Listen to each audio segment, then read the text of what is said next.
Hi, my name is Samantha Nelson, and I am a Learning Experiences Coordinator here at Discovery Children's Museum. In our workshop, we'll be focusing on Pioneer Dances Movement 1 by Peggy Stewart Coolidge.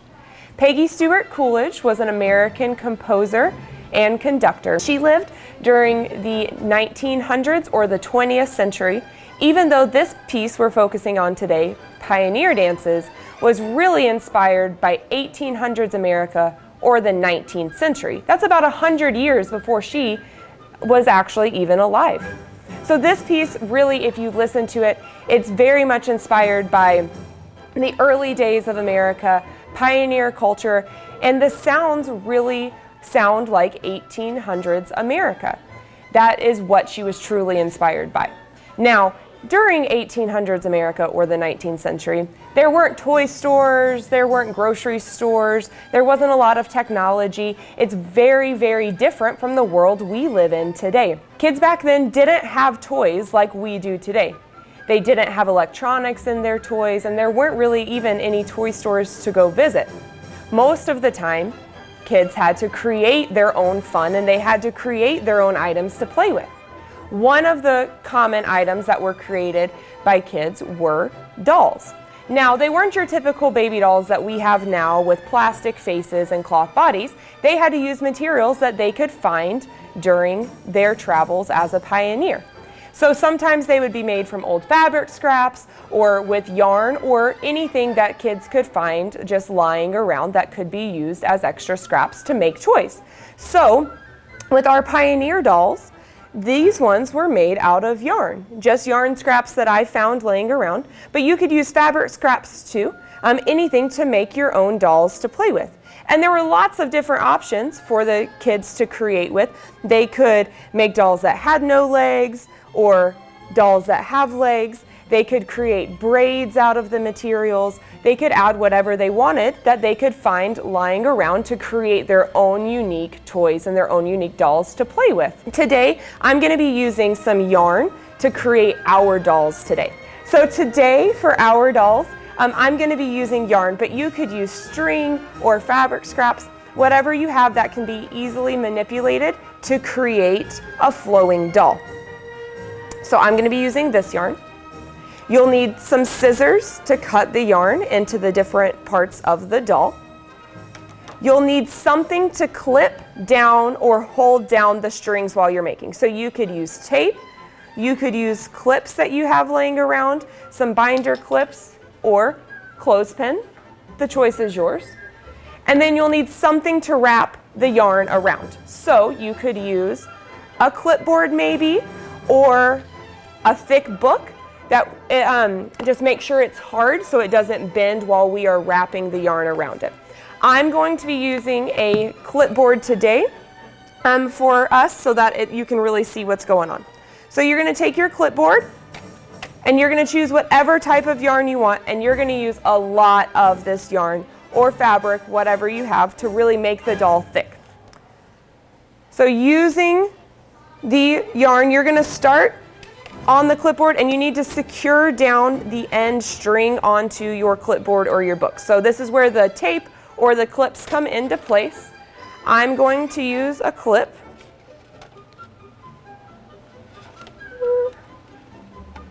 All right, so you're going to clip down the end into place, and then you're just going to wrap the yarn around and around.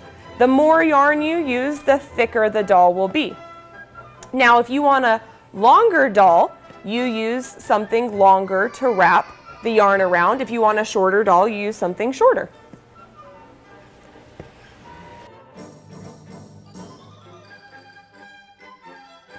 All right, once you have about as much yarn as or fabric to make it as thick as you want, you're going to end it down at the bottom where your other clip is, and you're going to clip this down too.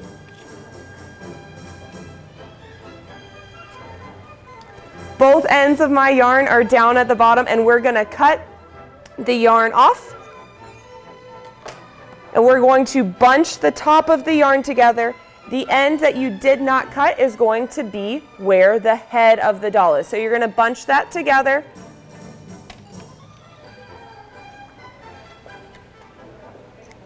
You're going to cut another shorter piece of yarn off about 6 inches. You're going to feed it underneath the yarn, between the yarn and the clipboard. You're going to pull it up to the top, and this is going to create the top knot where the head is. So you're going to knot this tight, and you're going to do 2 knots to make a double knot up at the top so it doesn't come undone.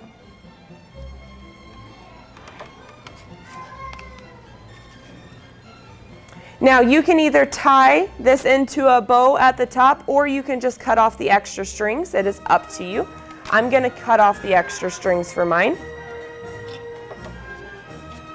Now you can unclip the bottom and you can slide it off of the clipboard. And then we're done with the clipboard. Now you're going to hold the top of the yarn where we made the knot where the head is, and the bottom pieces, that's going to be the bottom, but we've got to cut those in order to have a frayed edge. So you're just going to cut it down at the bottom right in half. Don't worry, it doesn't have to be perfect, and if you have any extras you can cut it off if you want to. It's totally up to you. And then now you have this. About 1 inch to 1.5 inches down from the top knot that we made, you're going to tie another piece of yarn around to make where the head and neck would be. You're going to want to double knot this also so that it doesn't come undone. And you can make a knot or a bow. It's really up to you and what your style is. So now we have a nice little head at the top of our doll. Now it's time to make the arms. So you're going to grab small sections on the left and right side, maybe about 10 to 15 strands thick. And you want them to be the same thickness so that one arm isn't bigger than the other. And you're going to separate it out. You're going to take another piece of yarn, and about halfway through the length of the arm, you're going to tie it off. Double knotting again.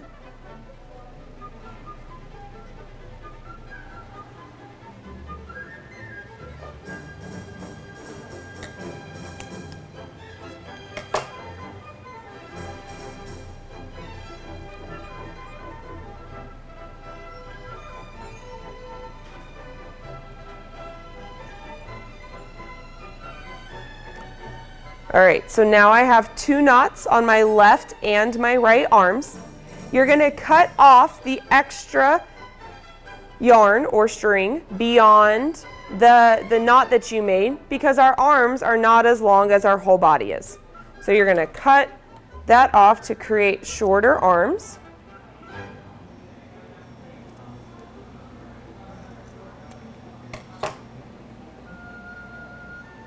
So now I have my 2 arms, and then now we have to make the body part.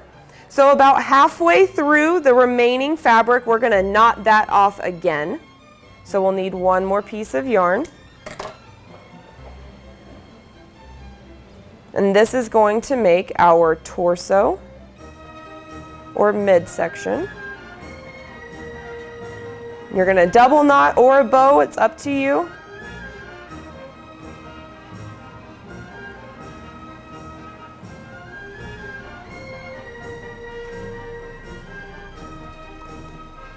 And then we have the middle section. Now, if you want it to have no legs, you can stop right here and this could be your doll. But if you want to continue on to have legs, you just keep going from here. And from where you made your middle knot here, you're going to separate the remaining fabric down at the bottom to make 2 legs.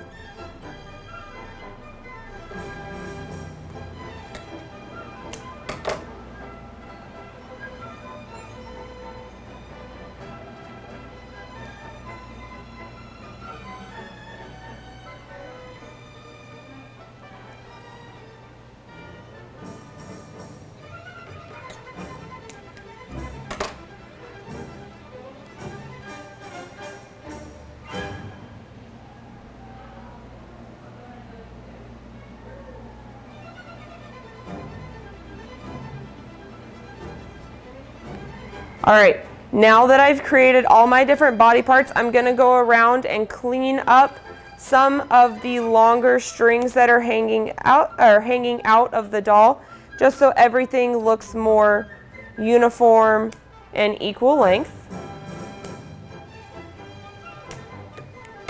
And now I have created a yarn doll that Pioneer kids may have played with back in the 1800s, using just yarn that I found laying around. And again, you could use fabric scraps, you could use string, whatever you can get your hands on, that's what you could make. And these are totally customizable.